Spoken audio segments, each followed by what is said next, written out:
White Silence, a Himalayan horror story. Day 1, arrival at base camp, 14,200 feet.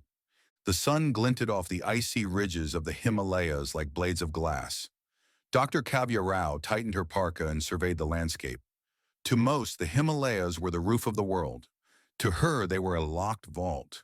She was 32, an anthropologist from Delhi University, her academic career balanced on the edge of one ancient claim, that the legend of the Yeti wasn't myth, but memory.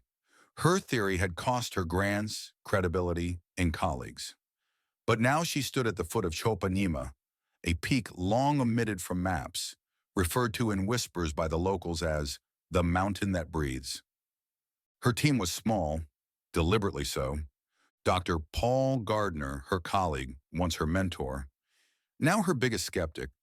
Ravi Joshi, her cameraman, 26, obsessed with capturing the unknown.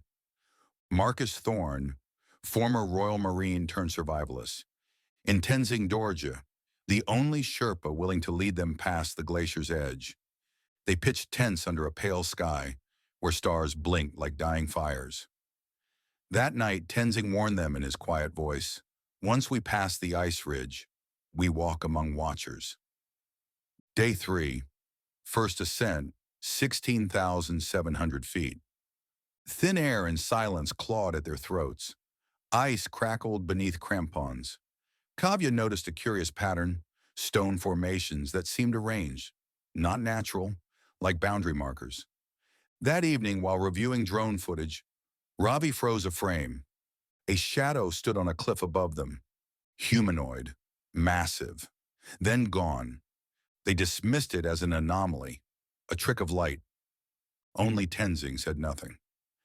Day 5, the first vanishing. Snowfall had thickened, muting everything.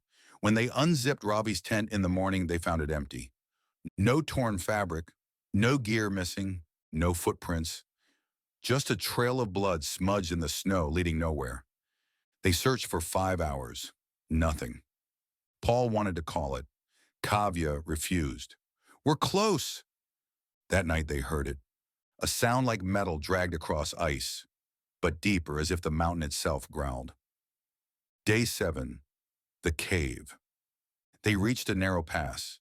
Beyond it lay a cliff face veiled in icicles. Tenzing stopped. "This is it," he whispered. Carved into the rock, partly buried under centuries of snow, was a cave. The opening was massive, larger than anything made by human hands. Markings lined the stone, deep gouges like claw marks, but symmetrical. Inside, the temperature dropped. Their flashlights danced across the walls. Primitive paintings, towering creatures, human shapes cowering. One image showed a white beast with glowing eyes standing over a group of kneeling figures. At the rear of the cave was a glacier wall, clear as crystal, and inside it, a shape, 8 feet tall, broad shoulders, fur like snow-draped moss, a humanoid, preserved. But its posture was unnatural, like it had been frozen mid-step, mid-roar. They stood silent. The ice pulsed faintly. Kavya stepped forward, trembling, and placed her gloved hand against it. It was warm. Then the eyes opened. Chaos. The ground quaked. Cracks spiderwebbed across the cave floor. Marcus shouted, drawing his flare gun. Tenzing dropped, chanting in Tibetan. Paul screamed for everyone to run. The ice exploded. A white blur leapt from the glacier with a roar that shook their teeth. Kavya caught a glimpse.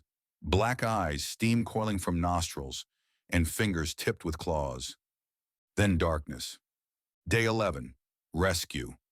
They found her 10 days later, 3 miles from the nearest trail, frost-bitten and delirious. She kept muttering in Tibetan, words she'd never spoken before. She was the only survivor. Aftermath. The press blamed it on an avalanche. But within her torn backpack was a leather-bound field journal. Inside were crude sketches, the glacier, the paintings, the creature, and one final entry, scrawled in half-frozen ink. "The Yeti is not a missing link. It is a guardian, and we were not meant to find it."